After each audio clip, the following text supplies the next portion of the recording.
Yeah, so I'd like to welcome everyone to the Indigenous Wellness Training Society 60 Scoop Story of Resilience. I guess that's basically an interview.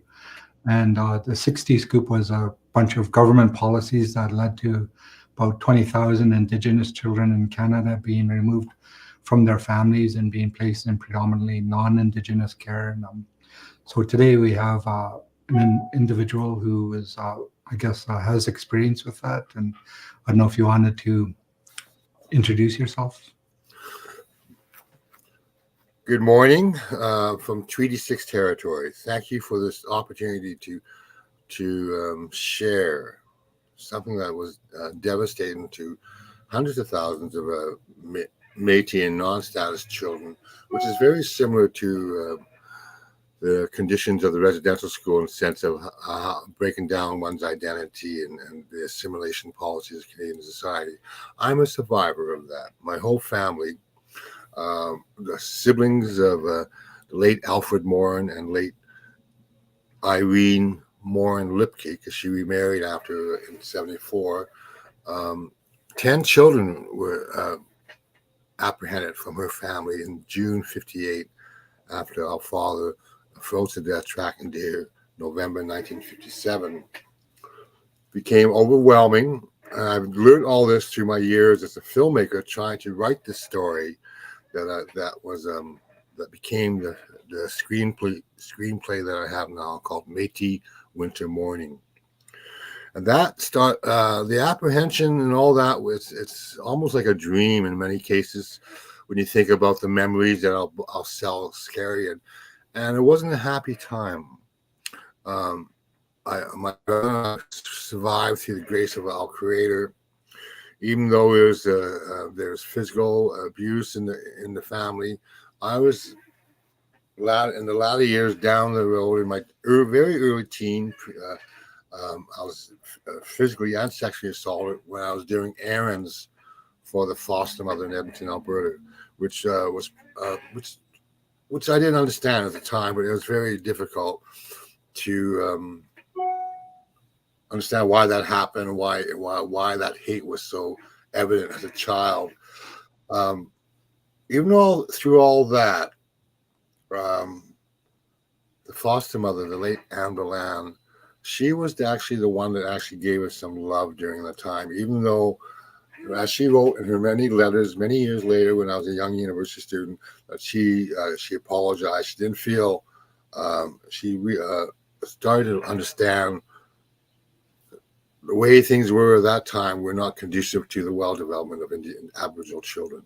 It was just the way you have to think about the society of the time and how discipline was defined and how family is defined through the patriarchal system that's around us. So there was a lot of anger, a lot of discipline, but then we didn't. We were just children, right? So it wasn't until our teen years when my brother went to St. John's, and then later when I went to St. John's that we started to understand what happened to us, and we started to get a bit more awareness about history. But it wasn't a totality of understanding our history.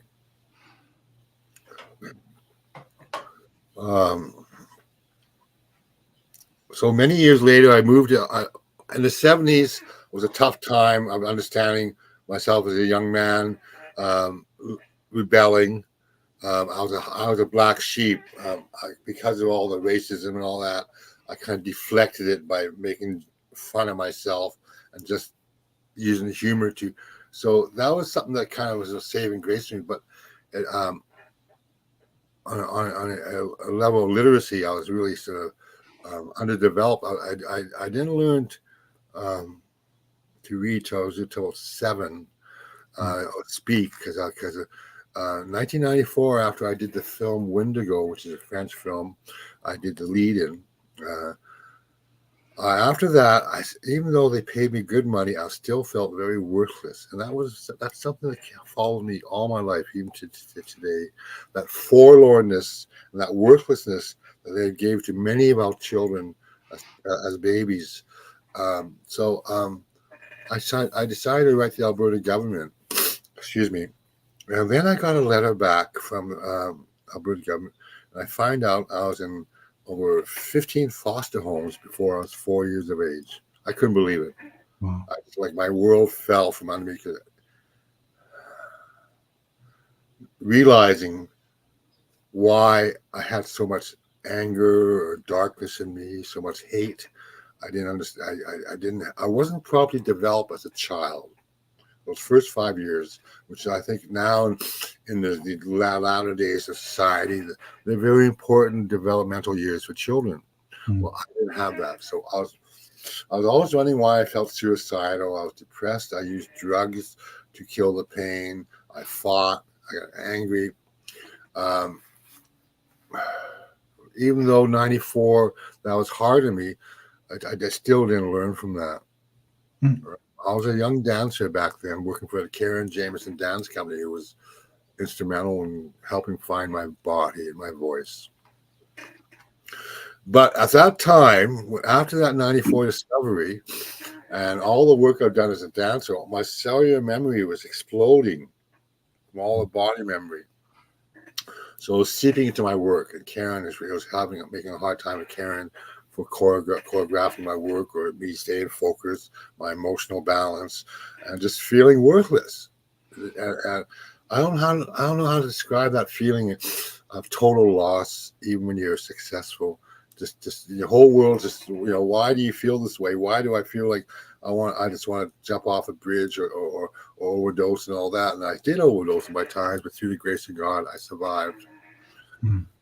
I share this with honesty, humility, respect. Something that I learned as I braided my hair, because I'm not here to just paint a pretty picture. Even though I have a reasonable successful career as an artist, it's affected my work. So Karen James allowed me to go to Mission, BC every week. And I was with a girl, a Kwakwala girl, and she was also a 60 Scoop survivor. But she was in the residential school in the sense we were both adopted, put into foster homes, and I met her. She was 10 years younger. We met through the arts, but we connected. But it was a wrong kind. It was a dysfunctional relationship. Mm. Because even though we connected, we did great work as artists and activists, and just trying to help people less fortunate, we were still not helping ourselves because that body memory, was still affecting us, a way of being. So it was dysfunctional to the extreme of how relationships when you're dealing with intergenerational trauma, which wasn't really catchphrase at the time. So when you think about all those people from residential school and 60s group, where prior to 2008, Canadian apology, prior to the Alberta 2016 apology, was there any real cohesive healing program to help Aboriginal people outside of just more assimilation values of how to be successful in Canadian society, regardless of what happened in the past, right? Mm. So Flora Thomas, who taught this Native life skills program, Mm. we had about 8 characters. So we both went, as a lady and I went. She actually dropped out. She got too overwhelming because when you deal with all that emotional content, it triggers. There's so many triggers, and back then it wasn't. Were they understanding as triggers or just means of a what's the word I'm looking for? It's kind of like there's a reactionary sort of value to all this anger and hate, right? We're just reacting, right? I was a reactionist a lot, right? Even though I was educated, I reacted right away. To the hell with this, that's racist. Da da da da. So Flora Thomas really gave it. If she gave us anything that was useful, it's how we manage the baggage. It's anything. You can't get rid of this cultural baggage of life. It's just how we manage it. So even though that helped a bit, and it did help my work as a dancer, it was good for a couple of days. But then when the apology came, it just opened up a can of worms, right?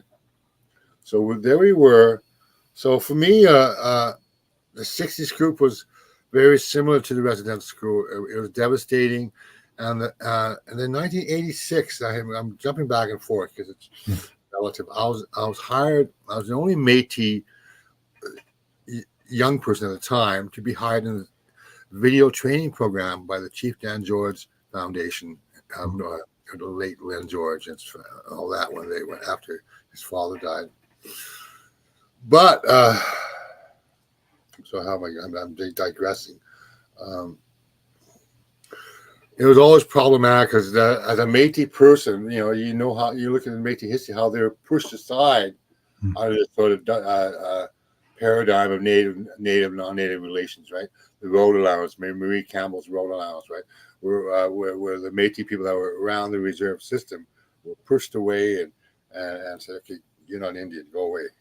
I don't make light of it, but where did Métis people stand outside of the Red River settlement, where they try to understand their relationship with Canadian society? It wasn't really there. Then 1986, with the training program, I saw Elenice Obamswin's film Diary of a Métis Child, which is a docudrama on the late Richard Cardinal, who at 16 years old committed suicide in one of his homes. Well, that was devastating because I connected so well to what Richard felt. And at that time, I didn't know about those 16 foster homes. I just identified with his worthlessness and forlornness. And back again, then and as I told TRC in 2014, during my public testimony, they allowed me to share my story. It was the arts and drugs that saved me at the time, because that's all I understood in the sense of what the literacy that came out of my experiential life was drug induced in some levels because of the hate and all that racism. So, but I wouldn't suggest that today. It was only what a creator allowed me to go through to survive, to be able to share the story, to show that we can overcome all this difficulty. But it's not easy. It wasn't easy for me, no matter how much educated I got, how much experience I got as a world traveler, as an artist. The position of Métis people in Canadian society was, what is it stringent to outside of little societal organizations, the Métis Council of British Columbia or the Métis Council of Alberta. I don't know what the situation is, how people are suffering today on the streets. Fentanyl is killing us. Intergenerational trauma is still a problem. I still get thoughts that I work with this, but I know how to manage it in the sense of just let it go, like my son says, water up a duck's back. But a lot of people don't have that sort of societal upbringing or understanding because of just racism, systemic, the subtleness of racism as much as the extreme sides of racism. I don't know if this is giving you any sense of understanding or to the question that you gave me, but I don't. For now, that's where I am today. I'm always questioning the status quo because people are still suffering. It's like zombie land in here. I'm walking through the streets of the city today, and like it's just as bad as downtown East Side. Like when I was there in 2017. Now, of course, the streets just lined with tents and just misery. And that's where it is today here in Vancouver, 97th Street, between 97th Street and 101st Street, 104th Avenue to 107th Avenue, this sort of bridge of just despair. It's just sad. Like walking through there yesterday, just sitting in the park writing a poem. Yeah, like what was it like getting that or finding out about your history from, you said 1994? Yes, sir. Oh yeah. What was that like? Like, kind of like 1994. See, at that time I was very successful as an actor. I did the lead role. I did work with Richard Crenna in Seattle. But that time, January 94, son's mother had a tragic accident. I'm not going to tell her how it happened, self-inflicted. But it was she was blind and tube for 20 years. So that time, regardless of how devastating that was, my history was as a child, and finding all that this discovery, I had to look after my son. Mm. I was a single parent then. My son's mother was hospitalized in Saskatoon. So through the grace of Creator again, I was able to stay off welfare. I was able to get work as an actor. I was making money. I was producing my own shows and supporting people. But see, even through all that, I still didn't have the life skills to understand that worthlessness, that baggage, because I'd fall off the wagon. It wasn't so much, yes, I had drinks. I wasn't alcoholic like that. I had a band called Indians and Dogs, so the music helped a lot. But my partner, who was a Hungarian Ojibwe, the late Jimmy Sidler, he liked his drinking. A great singer. He sang with Bob Dylan. He sang like Van Morrison. Strong voice. But uh, back again, as I shared, when we use the arts to heal ourselves, it's a temporary healing in the sense if you don't have that, if you don't go deep into that cellular memory, understand the language of that baby that was raised in that so much darkness, right? Because that's really wasn't examined. It's how are these issues examined in Canadian society when you're looking at the psyche of Native or Métis people in Canadian society? They look at the immediate problem, whether it's homelessness, whether it's drug addiction, whether it's alcoholism, whether it's intergenerational trauma, whether it's lateral violence, all these things. They just looked at the surface solution. Throw some money at you, a couple programs. Oh, you'll be fine now. Just get over it. Yeah. I don't mean to be facetious, but that is what is happening, right? Like when I was a young man, we didn't have those native programs. Didn't like Canadian Job Strategy. It was like just pull up your straps and just get back to work, right? And maybe that was a good thing in the sense of at the time. It was just like if you wanted something, we had to work for it. Nothing's like a silver platter, right? So all those times as a young man, I'm digressing again. I wanted to realize my potential in life because if I didn't leave Edmonton, I would have been dead. I would have been in jail. I would have been on the street. I would have been just a worse condition than I was because I was uneducated. I was a high school dropout. I was doing drugs. Even though I played a bit of guitar, I became a hairdresser. I was trying to be a father or a young father with no skills, life skills whatsoever. Just a running away from the war to the crown because up yours and your horse too. Because I was a rebel. It was the late 60s and 70s, all that stuff that was part of defining identity was part of the Aboriginal psyche.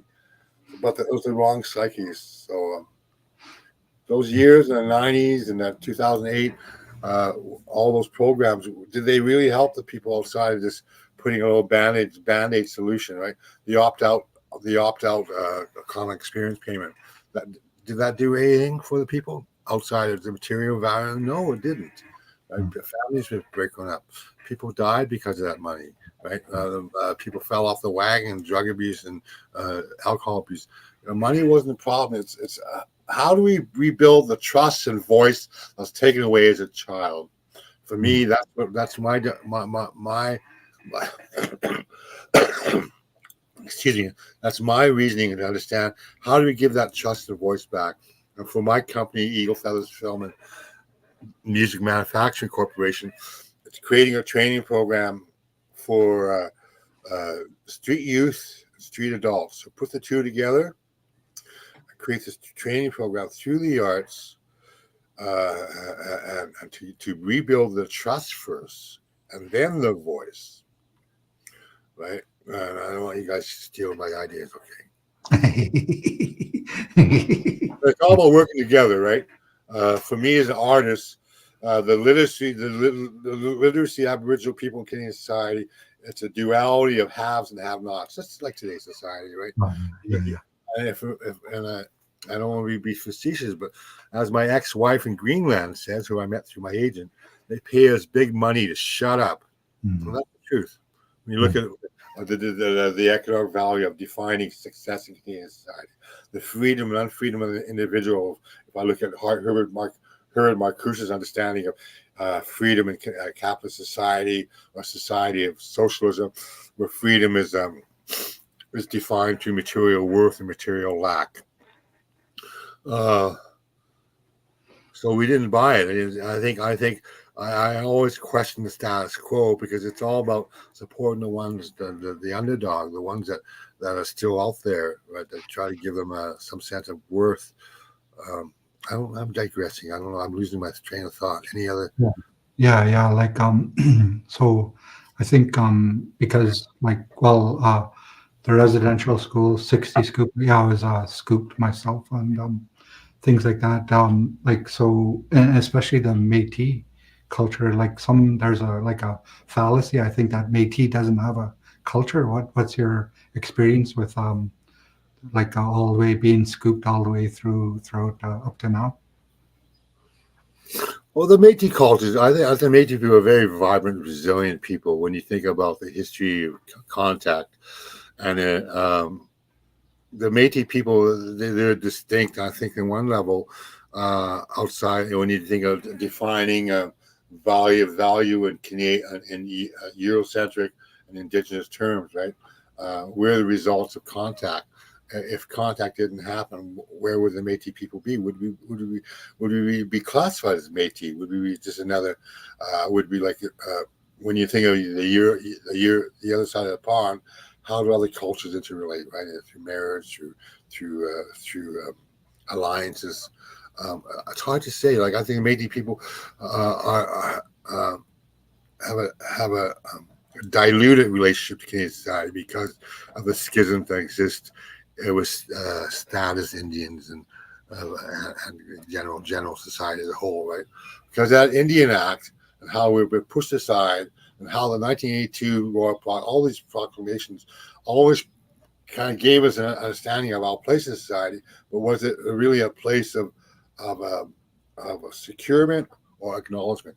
There's a difference between securing a future as opposed to acknowledging a future, right? Oh yeah, that's going to happen. Don't worry about it. We'll take care of you. But there's all these catchphrases and this like I don't know. For me, I have a hard time dealing with my Métis sort of signification because of being in the popular cultural realm being defined as an Indian. If I may say, excuse my language, a fucking Indian. A number of times I had to say that in the movies, auditions, because the producer wants to get a rise out, in the audience, get a laugh or whatever. I was tired of it.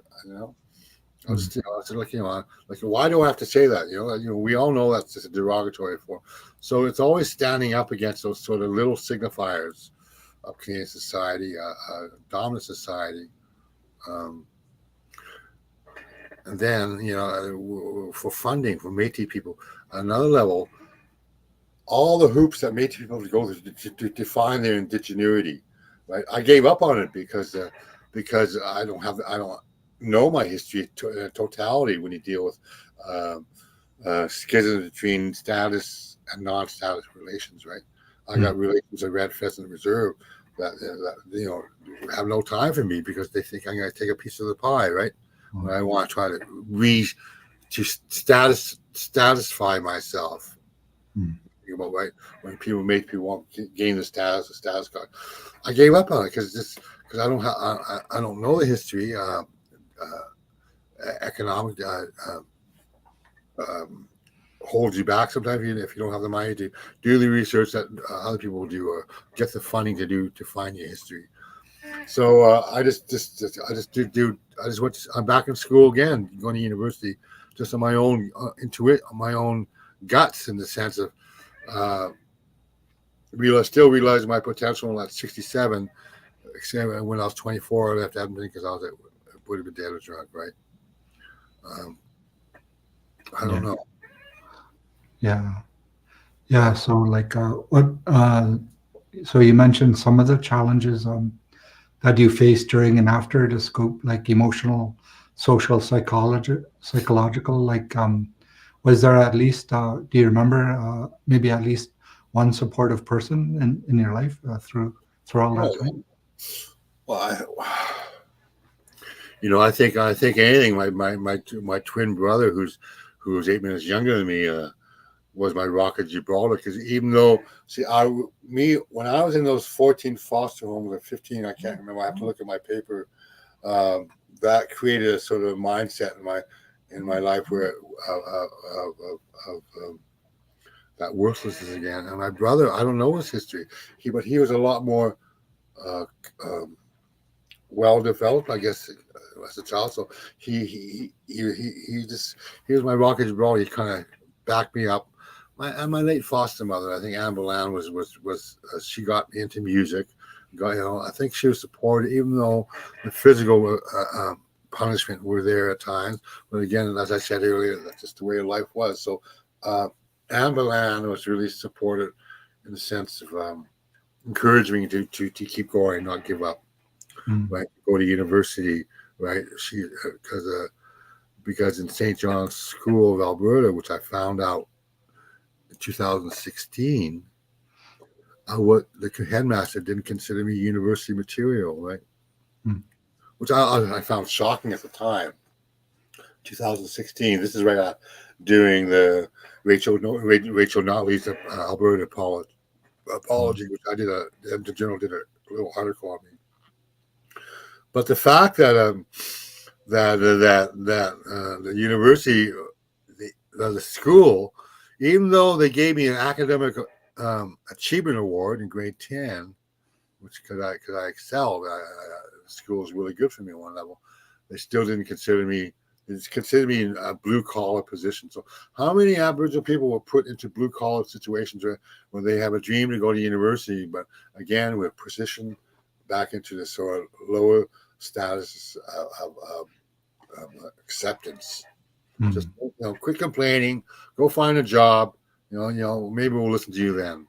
Yeah. And I'm sure that's an understandable, desirable sense of finding work, but it was used as a force of containment, control for Aboriginal to hold back their dreams and their visions and everything that the Creator can give us to realize our potential. So, yeah, my brother and my Mrs. Bolan were supportive. But then down the road, when I met my son's mother, she was 19, I was 20. It was love at first sight. We were uneducated, a couple kids, but she was supportive of me, right, prior to her accident. And even though we got separated, she saw the racism, right, and she was judged for going out with me, for having a baby with me, right. So I supported her, as much as I could, and we were good parents to our son. But yeah, it was a difficult time to understand one's place in society when you're always pushed down to the level below the munyas, if I may say that, right? Yeah. And I don't know. So many people are not here today, but I'm a survivor because of the grace of God. Yeah. Right? Yeah. So what having gone all through that, where are you currently at, with could be culture, or what steps have you taken towards healing and recovery and Recovery.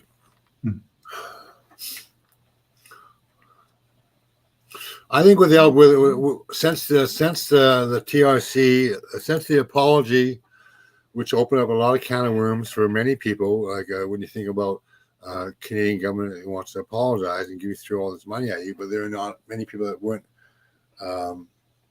eligible because they didn't have the paperwork, right? They couldn't validate their abuse. So the recovery, I think, came through just, yes, we tried to help people, right? And if we felt good about helping people, in a sense, less fortunate than us. But the recovery I think it's a lifelong process, I think. It's again back to managing the baggage, right?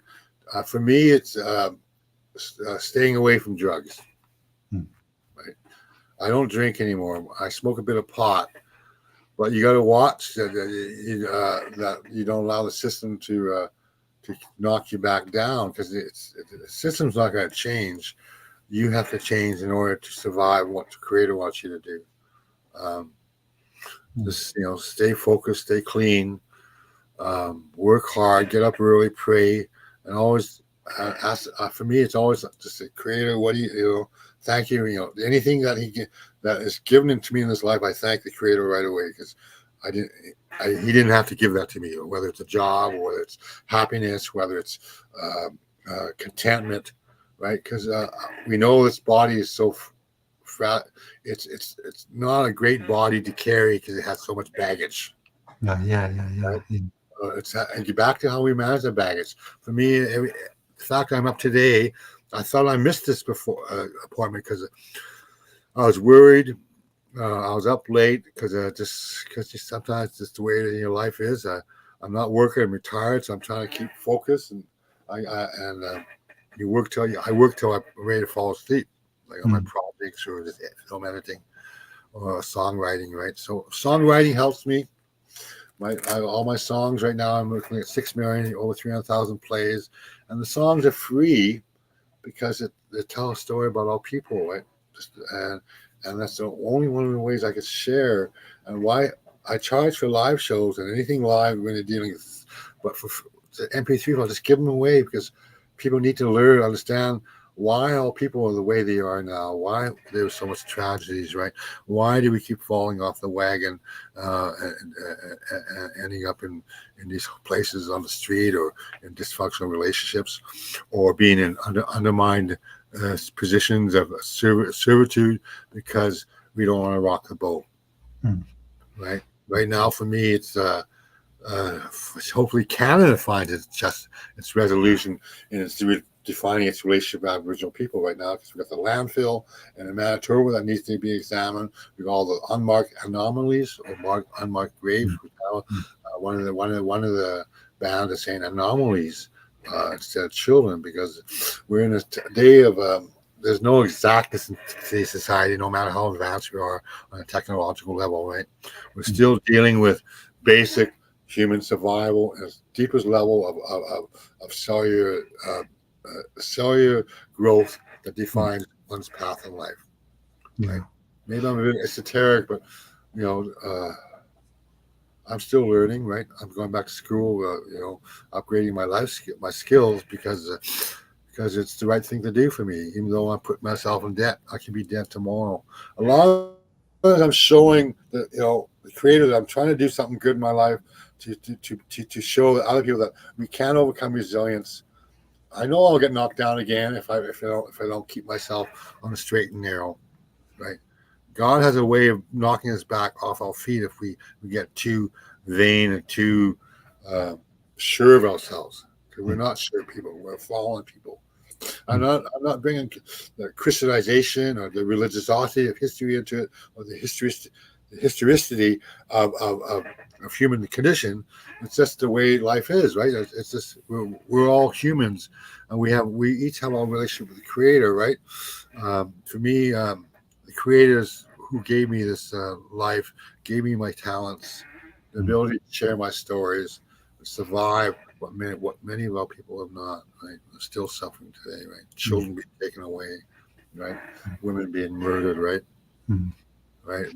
Even Picton's attack has still triggered things for the survivors, right? I know a good friend, one of my best friends, who travels between BC and Alberta. His sister Mona Wilson was killed by Picton, right? So I have to connect to the people that had worse than me, right? Right. To be able to help people that are sitting in their own excrement in wheelchairs in Pigeon Park when the fireman refuses to pick them up before he puts his little plastic gloves on. This is back in the 90s, where all people were just suffering and sitting in their own excrement. And I'm not going to sit around and just stand back. Oh, I can't touch him. Get right into the dirt, pick him up, help him. Help the people, regardless how filthy this world is, how disgusting the society allowed all people to put themselves in, because our self-esteem, our self-actualization, everything that was given to us to find our light with the Creator is taken away. And you're just a fucking Indian. Why is that? Why is that maintained in popular culture, right? Why? Why are we asking these why questions, right? It's the 21st century. We're still dealing with these issues, right? Mm. I have to have this dialogue with you to educate people, right? Um, Edmonton is terrible when it comes to racism, right? The men here, all these men, young men, they have this brazen attitude that they're better than anyone else because it's an oil country, and Alberta's, is hold Canada on its back. Well, that's just fallacy, right? We're, it's just I don't know what the solution is, right? Outside of praising, allowing the Creator more into our lives and living our lives with some sense of humility, right, and Mm. honesty, respect, right. Yeah. Yeah. So, like, coming on here, what did you want to let people know about this whole? Was that just a? Well, see, I don't know. I think you know your history, right? The new immigrants that come to Canada go beyond what the Canadian government's telling you about the history of Canada. Mm. It's not a pretty picture of taming the wilderness and the wild frontier and building a just society. There's a lot that happened to get to where Canada is today. That is not wasn't good for Aboriginal people or anyone else of a little lower sense of racial Mm. denomination or clarification with the Asian people, how they were treated, right? My granddaughter is part Asian, right?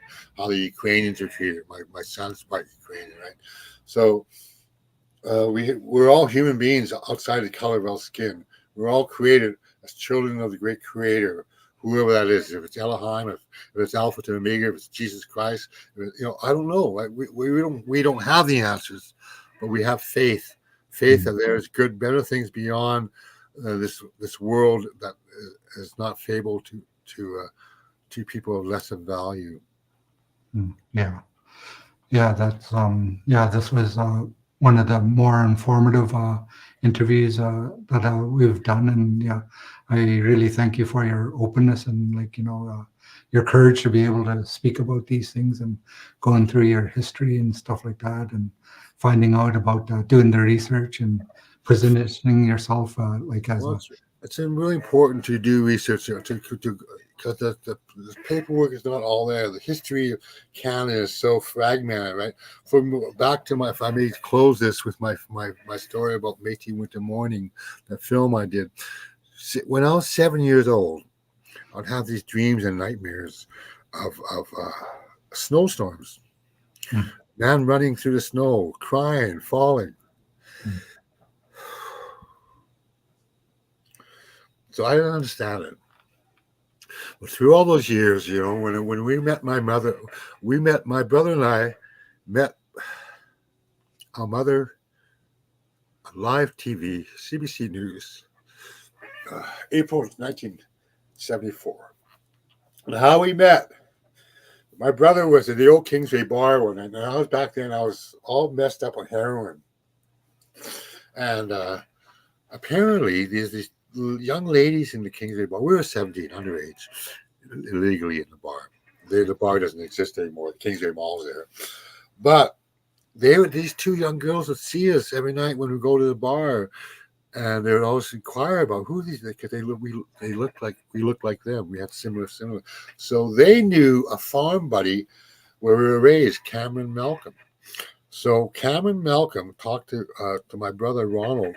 He was a manager of shoes, Village of Shoes, and I was a messed up kid, high school dropout. So a blind date was arranged to meet the girls at the bar. So I didn't feel like going. I was moody. I was trying to overcome heroin, right, and all that. So I stayed, and plus I had acne, so I just didn't want to go see anyone. So I stayed. We were still living in Newton Place, just by the university, and I had Clearasil on my face. So my brother meets these two girls in Kingsway Bar, decides to bring them to our place to meet me. So I meet my sisters for the first time in my life with Clearasil all over my face. I didn't know. I forgot about it. But we found out we had this family. 16 years we were separated. Oh. So Edmonton Journal wanted to do a story on us. So they did. They took us up to West Mountain Mall, bought us dinner. And we told our story. Then CBC Hourglass with host Larry Bradner wanted to do a TV show with us. So this is 17, just kind of wandering around with empty heads because we're still 17 and dumb. We just kind of follow the path, and we ended up going to the studio on the south side of Vancouver. Edmonton. We did the interview, and then Larry Browner says, "Oh, we have a little surprise for you." So this beautiful woman, mom was 43 at the time. She comes out from the cyclorama, walks towards us, and we get up to walk towards her. She trips over this TV cable into our arms on live TV. Wow. The first time we met our mother was live TV, April 1974. Wow. So it was all fun and great interview. My brother and Donna Moran did most of the talking. Me and one of the other sisters sitting back. Our late sister Diane was there, just humming and hawing. Then we went to the Kingsway Bar to kind of celebrate. Well, one of the managers saw the news article and recognized us right away. And, well, we were in the bar, but they kicked us out. Oh. So we said, "Oh, screw that." We went down to the Sunset Cabaret or Sunset Cabaret below the bar and partied there. But there's a strange ritual that happened. Perhaps it came out of the sort of social history of us as Aboriginal people. My mother had a bottle of 26-ounce Johnny Walker Red in her purse. My brother and I had a little pot. So we did this. We switched. We kind of did this ritual. We took her scotch, and we gave her pot, and we just kind of partied with the family. And then after that, we didn't meet again until 1977, where our second oldest brother died of a drug overdose, Jimmy Moran. I'm telling you this because even though that we met our first time in 1974 on TV, and we weren't a family. We were like people getting together as friends, but because we're all apprehended and separated because of June 58, the court order. Well, those dreams are still happening with me and the nightmares. Then I tried after when I went to university, Simon Fraser. I had one of the film teachers said, "Well, you got to make a film about that, about your life. It's so interesting. You got to do that." So I tried to start write a film about it. I think it's called 60 Years. The first draft was called 16 Years Gone. Well, it didn't go anywhere because I didn't know my history. I just kind of made it up. Although being an artist, writing a fictional story, I tried to get funding. It didn't go anywhere. But the dreams kept bothering me. But then 2005, I tried to rewrite it again.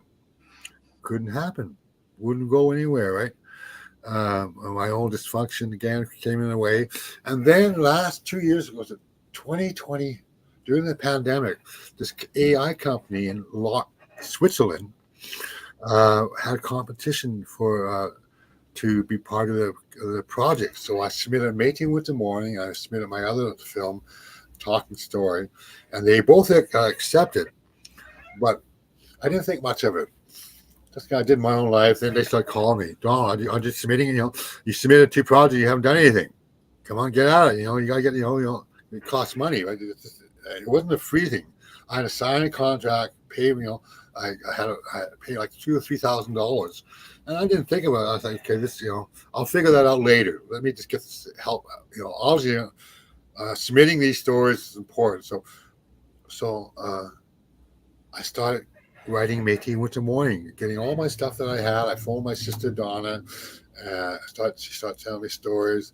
And finally, that story is finished, completed, a 90-page film script that I took to American Film Market in November 2022 to pitch. And I presented it in Los Angeles. And I'm still working on getting it produced. But the fact that the story is finally finished, and it's more accurate, it's more of a historical fictional drama of my late mom and dad, right? And it's a bittersweet love story because they met. She was underage. He was 17. They met in Saskatchewan, and my dad was going on with some girl at the time. Apparently, my mother stole him away from her. They went to Artland, Saskatchewan. They got married. They went to Artland, Saskatchewan. They had their first baby. And then they lived along the Grand Trunk Railway all through central Saskatchewan, Alberta. And they had kids all along the way, 10 kids. He was a trapper. He was a hunter. He was a farmer, like laborer, right? He did whatever he did to support his family. Plus, he had a music band. He sang country and western music at house parties and stuff like that. So there was a reason for it, why we have this history, right? My story is ready to a Métis Winter Morning, a bittersweet love story. It's going to get done in one way or another, right? But all throughout history, the Métis people have a sense of value. We have a story to tell. That is a human story of love, betrayal, bitterness, hate, anger, bad medicine too. There was bad medicine practices in my family leading up to my dad's death. A funny thing, I'll close this. When I did the film Wendigo, which is that French film, Quebec, I felt very unworthy of doing it because it was a lead role, a national film, big film, national sort of mainstay. But I felt so unworthy because I didn't know my history. So I signed the contract. I went and did the film anyway. I took some tobacco and to the location, the Lac Basketong, and the first thing I got there, there's roadkill in Camp La Roche everywhere. Well, the company had, and I'm going to finish the story quick, but the company had an agreement with Quebec government to collect all the roadkill for the film. So I get to, I fly in from Vancouver, and I help the people off the boat because they thought I was a star. I couldn't do anything. Well, I'm the kind of guy get right into the dirt. Status to whatever. Don't give me that crap. Help the people. So I help these people off the boat. Everyone's afraid because it's water. It's a rough water. Because all the canoeing I did. Right? I just got it. Come on, you guys. You're don't be doing that. But I get to Camp La Roche. Overwhelming dread everywhere. Roadkill everywhere. So I stripped sweetgrass the whole place. Well, I'm a sweetgrass. I'll create a healthy, Then I decided I'm not going to shoot this film until I have a dialogue because I find out they didn't bring tobacco or didn't go offer some respect to the Grand Chief of the area, late William Commanda, famous chief. He died.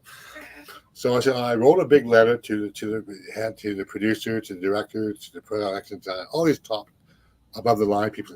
I'm not going to work on the film until I get a dialogue on why you guys didn't have some respect for our chiefs, and he paints this god awful set. I have no understanding of who we are as a people, so they apologize. They did their profusely, but. At that time, I went to go look for William Commanda. I offered some tobacco. I got lost because, of course, I got lost. So I go to Milwaukee. I meet all the extras that are on the film. And I go to this one woman's family, and there's alcohol is the problem, right? All of a sudden, the wife brings out a beer bottle and a braid of sweetgrass at the same time and gives them to me. You don't bring the two together, right? Yeah. Because of the culture that we live in, so synonymous to this duality that we exist, right, side by side. It's like the wampum canoe, wampum belt, right, side by side. And that's what she did. She brought these two things, the river of life, side by side, the good and the bad. And so she says, I give this both to you because this is what has defined us as a people, the good and the bad. So I gave tobacco and I offered. Then they told me They told me where William Commanda was. I knock on the door. I'm very insecure. Jesus, I hope this works out. He opens the door. Yes. I tell him my situation. Oh, okay. Oh, go get me some butter and carrots first. I go look for butter and carrots. I bring him back. And he just said, okay, just sit down. Doesn't say anything. I give it to his wife, and she says, I've been to sit. We're watching Graham Wayne's Clear Cut. The movie Clear Cut. Then I tell him a story. So, first you have to go to a sweat. So my first sweat was in Milwaukee, Quebec. The night before this big scene, I had this big death scene in the movie that I had to do a fishing scene in the morning and the death scene in the afternoon. This is really important to tell because it connects to my story, my family story. And I did the fishing scene, beautiful morning, beautiful day. We did the scene, then we break for lunch. I say, I'm not going to have lunch. I'm going to work on my lines. I didn't have lunch that day. I went to Eddie LaRossa's cabin. I pass out. This little kid comes into the cabin, wakes me up, and the strange voice says to him, "Get out." Scares the kid. Mother comes in, really upset. "What are you doing?" Same voice, "Get out." No understanding of where it's coming from. I pass out again. Director of the DOP and the director come in after lunch. They don't know how they're gonna shoot the scene, the death scene, and they just whatever you want. I'm lethargic. They carry me to the boat, the Pickle, which is where they decided to film the scene on the boat, crossing, going to the next location, so they could kill two birds with one stone.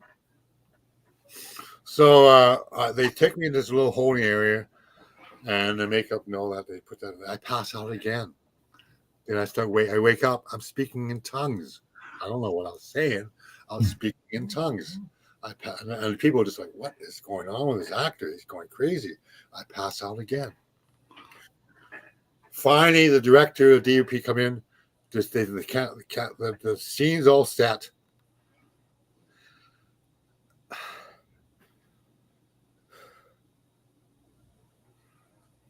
They wake me up. I'm terrified. I'm screaming. I'm crying. I didn't want to go there. I'm screaming. I'm crying. Leave me alone. Just leave me alone. Leave me alone. And they carry me up. And they carry me, put me on the set. And all the tech stuff's doing and stuff like that. And I'm just bawling. I'm holding my medicine pouch like this. I'm holding it. I'm in a seizure. And all that, and I hear things happening, and I hear the camera rolling, and the actor, there's a tournier, which means rolling in French. Action. I start delivering my monologue. This whole monologue, the film camera, they film it out. The camera ran all film for 10 minutes. I said this monologue, 35 millimeter film. They ran out of film, cut. And then the director starts whispering in my ear and trying to give me directions. And as an actor, that 10% was still with me. And I brought everything down. I started speaking French and English for the film. And we got to 4 takes, and that's it, no more. I only did 4 takes for the 4 races, the 4 directions, the 4 elements. And I get back. We get to the set. I'm hungry as hell. I eat. Then I go. We're at Camp LaPointe David, LaPointe Camp David, which is a kind of resort town in a resort area of Lac Basketong in my cabin. And I go to my cabin. I'm just laying there. What the hell happened? All of a sudden, this circle of light, like 2 feet like this, leaves my knees, area, shins, goes right through the roof. What happened on that trip across the lake? A snowstorm happened. There's a big snowstorm. And the boat had to stop twice. Well, during that last day of my dad's life, because of that bad medicine I was practicing on him, a snowstorm happened when he went to go hunting for deer that day, hunting deer because he had to feed his family. So he went. Snowstorm happened. He was running, trying to get back home, running and running. He fell twice. And the second time he didn't get up. He puts his rifle against a tree, sits on the tree, by the tree, leans against the tree and dies.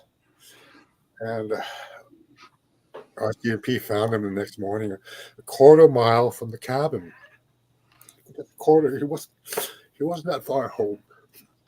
But the fact that he came to me when I shot Wendigo to show me his death so I could understand Eddie LaRossa's death, to give some sense of value to understanding our relationship to Canada as Aboriginal people, what we had to do to be where we are today. So many people have died fighting this racism, systemic, this devaluation of who we are just because of the color of our skin, just because of all the stereotyping that came out of the Renaissance, the Baroque, the Romanticized period, the Modernist period, the Contemporary period, right? The high art and the low art, from Ferdinand Cooper's Last of the Mohicans to the dime novels of those period of the Westerns, where you had all those catchphrases: "Watch your back," "Only good Indian's a dead Indian," right? "Bite the bullet." All those things came out of the popular culture at the time, helped define the historical real of Aboriginal people, the spectacle real of Aboriginal people, and the erotic real of Aboriginal people. When I say this, I'm talking about the ideas of the late Jerry Zaslav, who's part Jewish, one of my teachers, dealing with the aesthetics of performance in society, how history is defined the Native person, right? How the spectacle is defined the Native, and how the body is defined the Native person, to all these points of degradational surmountability of understanding what worth is, or the lack of it, right? So for me, it's always about trying to show that trilateral relationship of culture to how that helped define who we are as a people, in relationship to the trilateral relationship of religion, where the Father, the Son, and the Holy Ghost was used against us by humans that didn't understand who Jesus was and the real sort of values of what the Creator expects us to be in treating each other. Does that make sense? Yeah. Like, yeah, I didn't.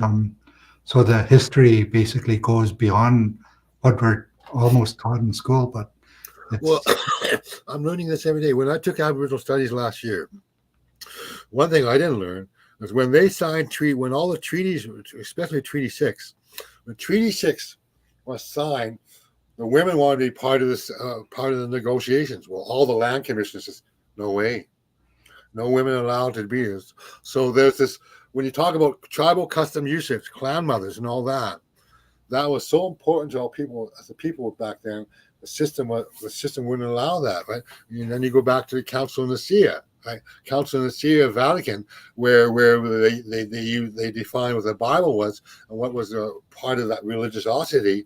Well, anything that was part of the clan mother system or the natural law, when you talk about everything prior to the Vatican, the church, and all that. You have this clan mother system, right, where it was the women that told which man to speak for the people, right?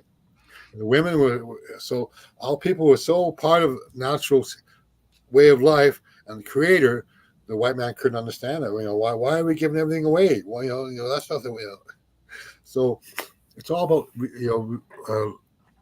relearning, constantly learning, because I'm learning. I learned about all the stuff I'm sharing now in the last couple of years, just through understanding how medicine people, right?